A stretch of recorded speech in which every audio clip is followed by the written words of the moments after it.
Con esta pluma se pueden escribir muchas cosas. Se puede escribir una nota, se puede escribir una carta, se puede escribir un poema, se puede escribir un testamento, pero con esta pluma no se puede escribir un legado emocional, un legado espiritual. Un legado emocional y un legado espiritual se escriben con el ejemplo. Se escriben en el diario vivir, con nuestro comportamiento. Se dice que los niños aprenden por imitación y hay investigaciones que lo avalan. Los niños aprenden lo que hacen mayormente en casa. Y los padres somos la mayor influencia para esos niños.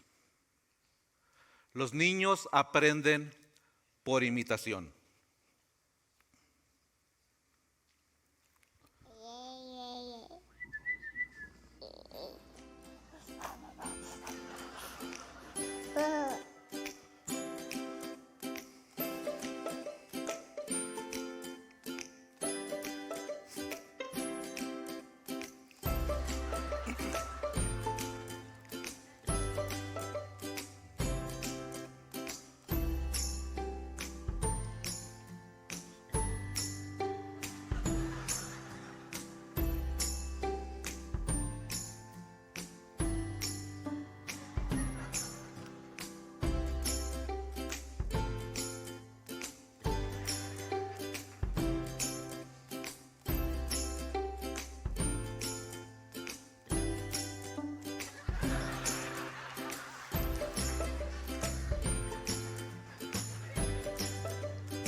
Feliz Día del Padre.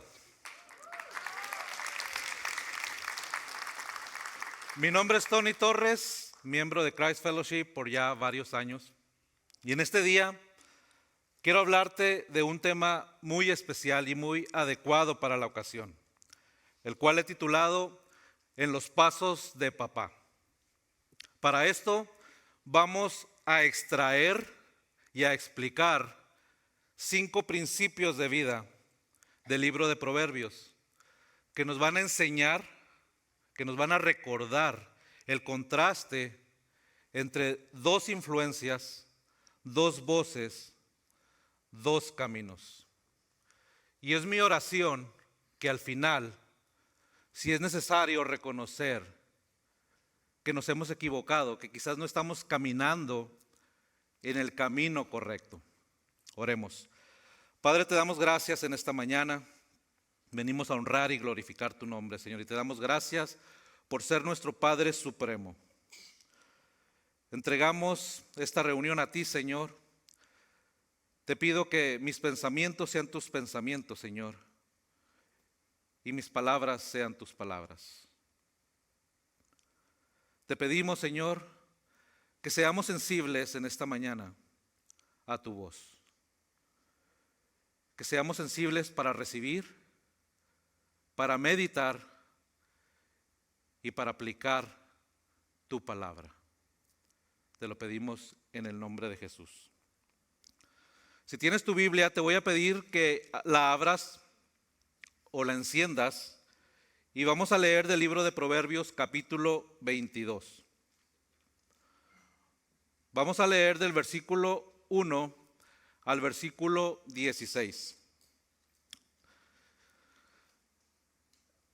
Vale más la buena fama que las muchas riquezas, y más que oro y plata la buena reputación. El rico y el pobre tienen esto en común: a ambos los ha creado el Señor. El prudente ve el peligro y lo evita. El inexperto sigue adelante y sufre las consecuencias. Recompensa de la humildad y el temor del Señor son las riquezas, la honra y la vida. Espinas y trampas hay en la senda de los impíos, pero el que cuida su vida se aleja de ellas. Instruye al niño en el camino correcto y aún en su vejez no lo abandonará. Los ricos son los amos de los pobres, los deudores son esclavos de sus acreedores. El que siembra maldad cosecha desgracias. El Señor lo destruirá con el cetro de su ira. El que es generoso será bendecido, pues comparte su comida con los pobres. Despide al insolente y será ya la discordia, y cesarán los pleitos y los insultos. El que ama la pureza de corazón y tiene gracia al hablar, tendrá por amigo al rey. Los ojos del Señor protegen el saber, pero desbaratan las palabras del traidor. Hay un león allá afuera, dice el holgazán. En plena calle me va a hacer pedazos. La boca de la adúltera es una fosa profunda. En ella caerá quien esté bajo la ira del Señor. La necedad es parte del corazón juvenil, pero la vara de la disciplina la corrige. Oprimir al pobre para enriquecerse y hacerle regalos al rico, buena manera de empobrecerse.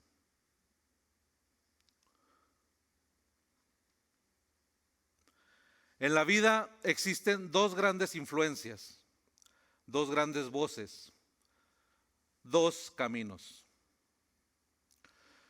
Imagina que este auditorio es un autobús. Y el autobús se descompuso. Y el chofer nos dice, llegamos a un punto donde se dividen los caminos. No sé el camino y el autobús se descompuso.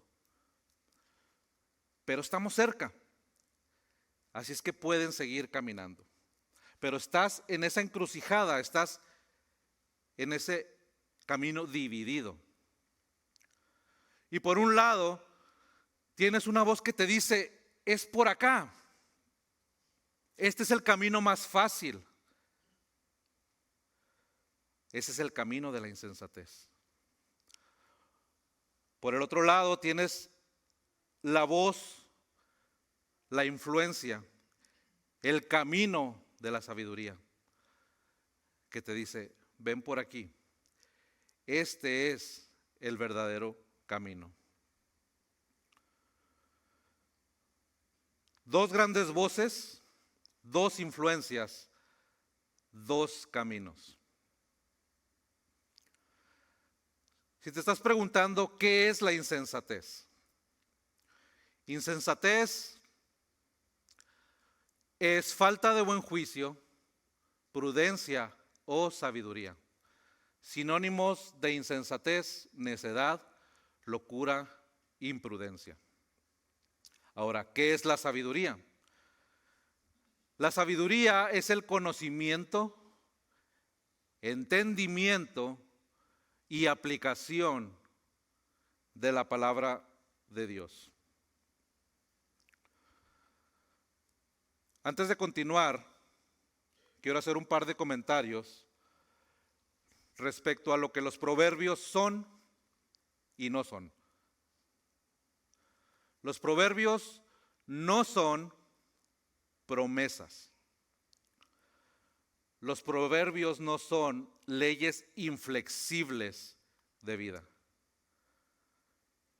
¿Qué son los proverbios? Los proverbios son dichos sabios, son comparaciones, son principios, enseñanzas que nos ayudan a entender, a ver el contraste entre el camino de la insensatez y el camino de la sabiduría. Yo digo que es un conocimiento de probabilidades. ¿Qué significa esto? Nos enseñan los proverbios que si yo hago esto, por principio, esto es lo que sucede. Pero tomemos en cuenta y recordemos, no son promesas. Porque a final de cuentas, lo que sucede en la vida está decidido y definido por la soberanía de Dios. Pero sí tenemos esos principios de vida que nos ayudan a ver la diferencia entre los dos caminos. Ahora que tenemos claro lo que son y lo que no son los proverbios, quiero invitarte a que leamos nuevamente el versículo 6. Versículo 6 dice: instruye al niño en el camino correcto y aún en su vejez no lo abandonará. Aquí quiero hacer otro comentario, o quizás un par de comentarios. Por experiencia,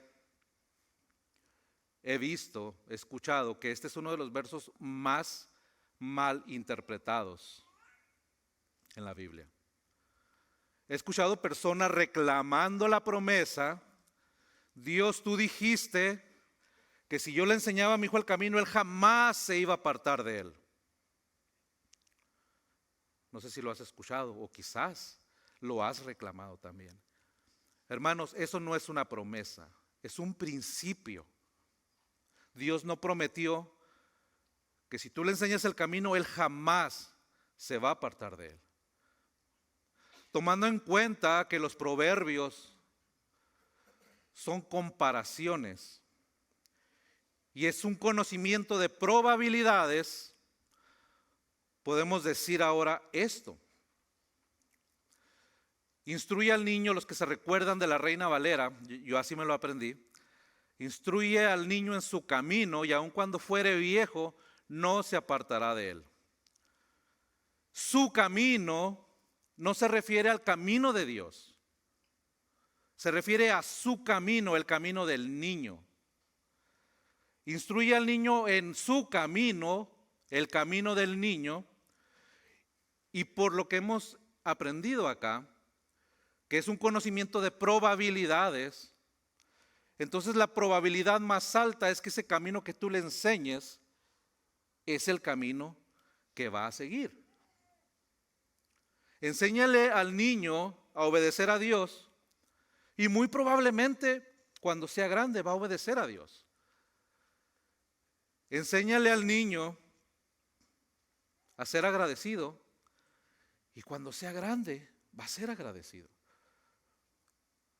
Muéstrale compasión a tu hijo, los que son abuelos, los que somos abuelos, a sus nietos. Y esos niños van a crecer siendo personas compasivas, porque el principio así nos lo indica. Entonces, yo hice una paráfrasis del versículo 6 y me gusta entenderlo de esta manera. El camino que tú le enseñes al niño muy probablemente es el camino que seguirá cuando crezca. Versión Tony Torres. Qué importante es saber, hermanos, que nuestros hijos van siguiendo nuestros pasos. Que nuestros hijos están imitando nuestros comportamientos.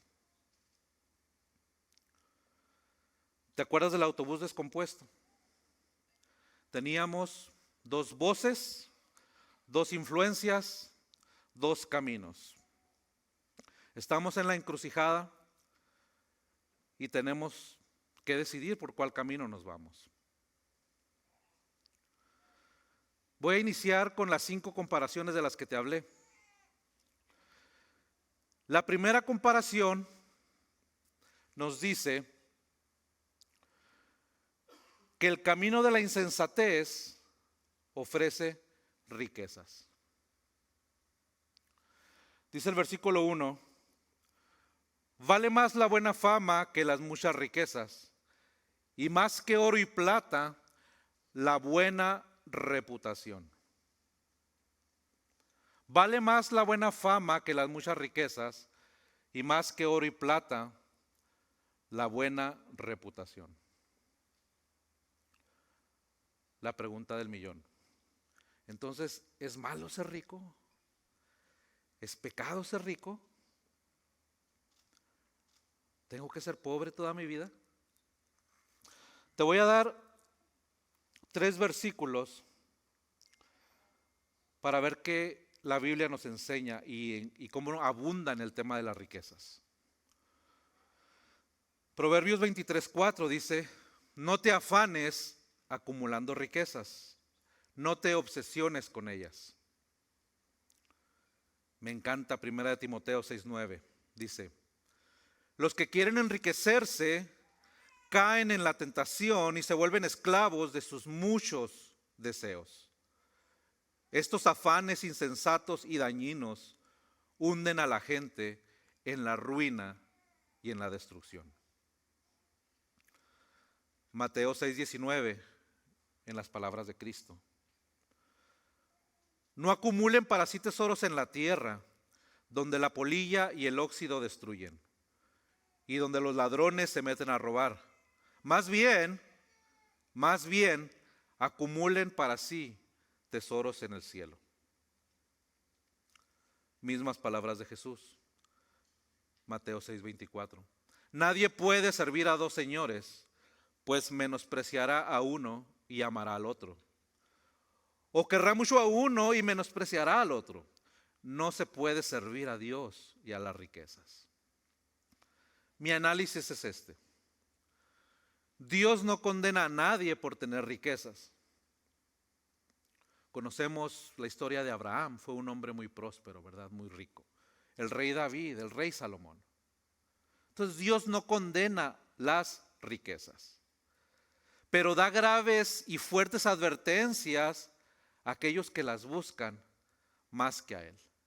Es su deseo que busquemos más las cosas celestiales, las cosas espirituales, las cosas de arriba y no las terrenales. ¿Qué nos dice el contraste de los que se afanan por las riquezas? En el mismo versículo 1 encontramos que el camino de la sabiduría nos dice que vale más una buena reputación. En el camino de la sabiduría encontramos que vale más una buena reputación. Esta idea se repite en Eclesiastés 7:1, dice, vale más el buen nombre que el buen perfume. La Biblia es bien clara en cuán importante es construir un buen nombre, construir una buena reputación. Esta semana ordené un producto de Amazon. Lo primero que yo hago cuando voy a buscar un producto, me imagino que muchos lo hacen, es ir y ver los reviews, ¿verdad? Busqué la palabra en español, decía reseñas, no me convenció mucho, pero es la que es más común. Comentarios, ¿verdad? ¿Qué está diciendo la gente de ese producto? Hago lo mismo cuando voy a comer a un restaurante que no conozco, que es nuevo para mí. Busco los comentarios de otra gente. Quiero ver que ese producto, quiero ver que ese restaurante, esa tienda, tenga una buena reputación. ¿Y cómo aprendo yo acerca de la reputación de ese lugar o de ese producto? por lo que los demás están diciendo del producto, por lo que los demás están diciendo del lugar. Es un producto confiable, es un producto bueno, de calidad, es un restaurante donde te sirven bien, el servicio es 5 estrellas. Qué importante es la buena reputación. Piensa que todos los que estamos aquí dijeran, ahora te toca que te evaluemos a ti. Vamos a hacerte un review. Vamos a ver qué tipo de persona eres. Vamos a ver qué comportamiento tienes. ¿Eres una persona fiel? ¿Eres una persona bondadosa? ¿Eres una persona confiable? ¿Qué tipo de persona eres? La Biblia nos enseña que es más importante construir una buena reputación que afanarnos por las riquezas. Vamos a la segunda comparación. En el camino de la insensatez hay comportamientos tontos. El versículo 3 dice, el prudente ve el peligro y lo evita. El inexperto sigue adelante y sufre las consecuencias. Otras versiones no dicen inexperto, creo que esta fue muy nice. Otras versiones dicen el tonto va adelante y sufre las consecuencias. El simplón. Una persona simplona no piensa, no analiza, no medita. Esa es la persona insensata. Hablando de sufrir las consecuencias, hace poco me preguntaron acerca de la diferencia entre conocimiento, inteligencia y sabiduría. Porque muchas veces lo usamos de una manera intercambiable, pero no son lo mismo. Me gusta mirarlo y explicarlo de esta manera. El conocimiento dice, hay un hoyo, información. La inteligencia dice, yo sé que hay un hoyo y yo sabría cómo salir de ese hoyo si caigo.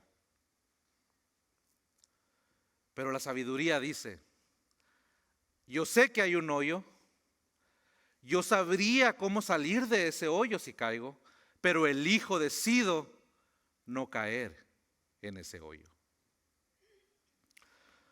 ¿Cuál camino está siguiendo? ¿El camino de la insensatez o el camino de la sabiduría? En el contraste y en el mismo verso, versículo 3, encontramos que el prudente ve el peligro y lo evita. El prudente prevé, el prudente previene, el prudente piensa, analiza, esto que voy a hacer, esto que estoy pensando, ¿qué consecuencias me puede traer? Se dice que la prevención es una marca distintiva de las personas prudentes. Siguiente comparación. El camino de la insensatez es espinoso y traicionero. Versículo 5. Espinas y trampas hay en la senda de los impíos, pero el que cuida su vida se aleja de ellas. Muy parecido al anterior. Espinas y trampas hay en la senda de los impíos, pero el que cuida su vida se aleja de ellas. Mira lo que dice el versículo 14. La boca de la adúltera es una fosa profunda. En ella caerá quien esté bajo la ira del Señor. Dice que este camino es espinoso y traicionero. Hay trampas, hay espinos. Estudiando un poquito más a profundidad este pasaje, aprendí que muy probablemente se refiera a las tentaciones como el sexo y el dinero fácil. El versículo 14 habla de la adúltera, que caer en las manos de la adúltera es como caer en una fosa profunda, en un hoyo profundo. Quizás pudiéramos darle aplicación y pensar que esto aplica para uno de los más grandes males de nuestra era, la pornografía. Gran cantidad de hombres están teniendo problemas con pornografía. Lastimosamente, las cifras de mujeres que están cayendo en este vicio, en esta adicción, está en aumento también. Pero hay esperanza. ¿Qué nos dice la comparación? ¿Qué nos dice la sabiduría? En el camino de la sabiduría encontramos que hay recompensa para los que viven en humildad y en el temor de Dios. ¿Qué es la humildad? La humildad tiene que ver con reconocer mis debilidades, reconocer mis limitaciones, reconocer mis defectos, mis errores. Estas dos cualidades van de la mano, la humildad y el temor de Dios. Porque la humildad me pone en una visión correcta de quién soy. Y el temor de Dios me da la visión adecuada de quién es Dios. Dios es el Padre y yo soy el Hijo. Dios es el amo y yo soy el siervo. Dios es el todopoderoso y yo no puedo hacer nada sin Dios. Todo lo que puedo llegar a ser, todo lo que puedo llegar a tener, me es dado por gracia. Solamente por gracia. La humildad tiene que ver con pensar más acerca de Dios y de los demás que de mí mismo. Para vivir en el temor del Señor, todo inicia con Jesús. Necesitamos tener una relación con Jesús para poder empezar a vivir una vida en el temor de Dios. Cuando venimos a los pies de Cristo, Él empieza a cambiar nuestros deseos. Él empieza a cambiar nuestros pensamientos. Él pone en nosotros el deseo de obediencia. Temor de Dios no significa tenerle miedo a Dios. Platicaba yo con alguien esta semana. Le pregunté directamente, ¿qué piensas? ¿Qué se te viene a la mente cuando te digo hay que vivir en el temor de Dios? Lo pensó por un momento y me dijo, tenerle miedo a Dios. ¿Tenerle miedo a qué? Dice, miedo al castigo, miedo a no agradarle. No sé, tenerle miedo. Eso es lo que se me viene a la mente. Le expliqué. Temor de Dios no es tenerle miedo. Y esto es para los creyentes, para los cristianos. Porque el que no lo es, sí tiene que tenerle miedo a la ira de Dios. Porque sabemos a dónde van los que no creen, los que no le entregan su vida a Cristo. Pero los creyentes tenemos otro tipo de temor. Es un temor reverencial. Tiene que ver con querer agradarle, con querer obedecerle, amarle, estar cerca de Él. Y ahora yo le obedezco por agradecimiento y por amor, por todo lo que Él ha hecho por mí.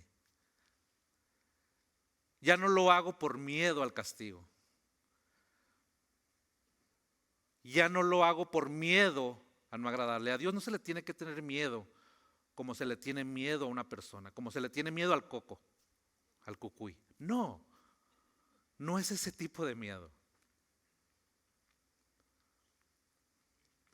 Entonces, para nosotros poder vencer cualquier adicción, cualquier tentación, cualquier vicio, necesitamos vivir en el temor de Dios. Y si no has entregado tu vida a Cristo, yo te invito a que medites en esta palabra, porque ese es el comienzo de vivir una vida en el temor de Dios. Siguiente comparación. El camino de la insensatez y la deuda.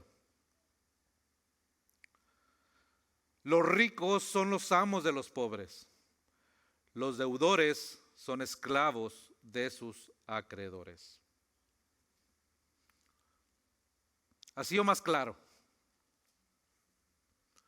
Los ricos son los amos de los pobres, los deudores son esclavos de sus acreedores. ¿Qué hacemos con la deuda? Para poder vivir dignamente en este país, quizás en cualquier país, tienes que adquirir cierto tipo de deuda. Esa es la realidad. Pero podemos educarnos en cuanto a qué es una deuda buena y una deuda mala. La deuda buena tiene que ver con adquirir lo que necesitas, no lo que deseas, y que tus pagos puedan ser manejables. Manejar tus finanzas sabiamente. Entonces, la Biblia tampoco condena la deuda, pero igual que con el afán por las riquezas, nos da una fuerte advertencia contra ella. ¿Y cuál es el contraste de la deuda? En el camino de la sabiduría encontramos generosidad. Versículo 9 dice, el que es generoso será bendecido, pues comparte su comida con los pobres. Dios bendice al generoso y compartido, porque comparte su comida con los pobres. Otra versión dice, comparte su pan con los pobres. Fíjate el contraste. El que se endeuda, y muchas veces la raíz de adquirir deuda es querer tener un estilo de vida al cual no estamos listos o preparados financieramente para hacerlo. Muchas veces es la codicia, queremos más, lo más nuevo, todo lo mejor, pero no ganamos lo suficiente. Pero entonces el contraste es que este pide prestado, pero la sabiduría nos dice que Dios bendice al que da. Aquel pide y este da. ¿Quién aquí quiere ser bendecido? Practica la generosidad. Yo me imagino a aquel hombre, aquella mujer que está en su trabajo, se da cuenta que su compañera, compañero no llevó lonche, está pasando por una situación difícil y le dice, mira, vamos a calentarlo y vamos a dividirlo, aquí te lo comparto. A lo mejor le da su lonche completo. Jóvenes, niños en la escuela pueden practicar la generosidad de esa manera también. La Biblia dice que Él bendice a los que comparten su pan. Última comparación. En el camino de la insensatez hay pleitos e insultos. Hay peleoneros. El versículo 10 dice, despide al insolente y se irá la discordia y cesarán los pleitos e insultos. Despide al insolente y se irá la discordia. Para ser insolente se necesita ofender con la boca. Para ser insolente se necesita ofender con nuestras palabras. Y qué drástico es el rey Salomón acá. Dice, córrelo, despídelo, se acabó. Muerto el perro, se acabó la rabia. Pero ¿qué nos dice el contraste? Nos dice que en el camino de la sabiduría encontramos el que habla sabiamente. Versículo 11 dice, el que ama la pureza del corazón y tiene gracia al hablar, tendrá por amigo al rey. La pureza interna se refleja de una manera externa. Lo que hablas, las palabras que salen de tu boca, es lo que refleja lo que hay en tu interior. Lucas 6:46 dice, la gente buena siempre hace el bien, porque el bien habita en su corazón. La gente mala siempre hace el mal, porque en su corazón está el mal. Las palabras que salen de tu boca muestran lo que hay en tu corazón. Yo te pregunto, ¿cómo están tus pláticas últimamente? ¿Qué estás hablando? ¿Estás hablando sabiamente? ¿Estás hablando palabras de bendición? ¿O estás siendo como el pleitista, el peleonero? ¿Estás siendo insolente? ¿O estás siendo amable con tus palabras?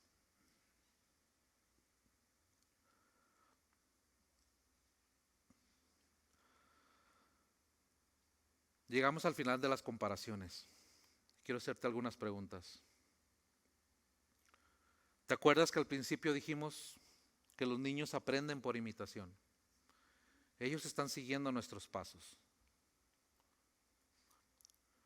Estamos en la encrucijada, en el cruce de caminos, los caminos divididos. Yo te pregunto, ¿qué camino quieres seguir? ¿O qué camino estás siguiendo? Porque los niños, nuestros hijos, están siguiendo nuestros pasos. Lo que tú quieras que tu hijo sea cuando crezca, tienes que empezar a modelarlo hoy. Esos comportamientos que tú quieres que él tenga, no se los enseñes con palabras. Hazlo, es bueno, pero más que nada con el ejemplo. Porque se dice y está comprobado también que ellos van a aprender más lo que les modelas que lo que les dices. ¿Dónde estás en ese caminar? ¿Cuál camino vas a tomar? ¿El camino de la insensatez o el camino de la sabiduría? Con esto llegamos a la verdad central.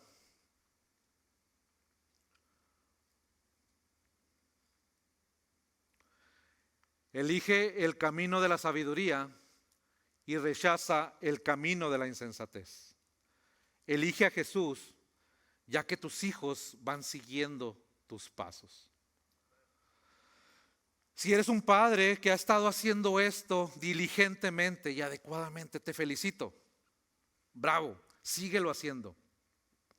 Pero si eres un padre que ha fallado, si eres un padre que se ha equivocado y que no ha estado caminando rectamente, ha estado teniendo comportamientos de insensatez, este es el día de empezar a hacer cambios. Yo te invito para que hoy tomes el reto de ser ese hombre que se levanta y dice, hoy Dios me ha hablado. Yo quiero empezar a modelar a mi hijo el camino de la sabiduría. Yo quiero modelar a mi hijo el camino de Jesús. El camino correcto. ¿Habrá algún valiente aquí esta mañana que levante su mano y que diga, yo me comprometo? Quizás lo has estado haciendo bien, quizás lo has estado haciendo más o menos, pero que esta mañana diga, a partir de este momento, yo me comprometo a caminar en el camino de la sabiduría. ¿Habrá alguien que quiera levantar su mano? Solamente levanta tu mano. Gloria a Dios. Gloria a Dios. ¿Te acuerdas que al final te dije que con esta pluma se puede escribir una nota? Se puede escribir una carta, un poema, se puede escribir un testamento, pero no se puede escribir el legado espiritual, el legado emocional. Ese lo escribimos con el ejemplo. Déjame hacer una oración. Padre, te damos gracias en esta mañana por tu palabra, Señor. Te pido que sigas haciendo la obra, Señor, en las personas que estamos aquí, que la hemos recibido, sobre todo los que somos padres, Señor, y tenemos esa gran responsabilidad con nuestros hijos, Señor, de guiarlos en el camino correcto. Yo te pido, Señor, que fortalezcas a todos esos hombres valientes, Padre, que levantaron su mano y dijeron, aquí estoy. Yo me levanto y tomo mi papel, tomo mi rol, y a partir de este momento enderezo mis caminos, porque he entendido que el camino correcto es el camino de Jesús, el camino de la sabiduría. Gracias, Señor. Y así te invito a que cantemos Yo y mi casa. Dios te bendiga.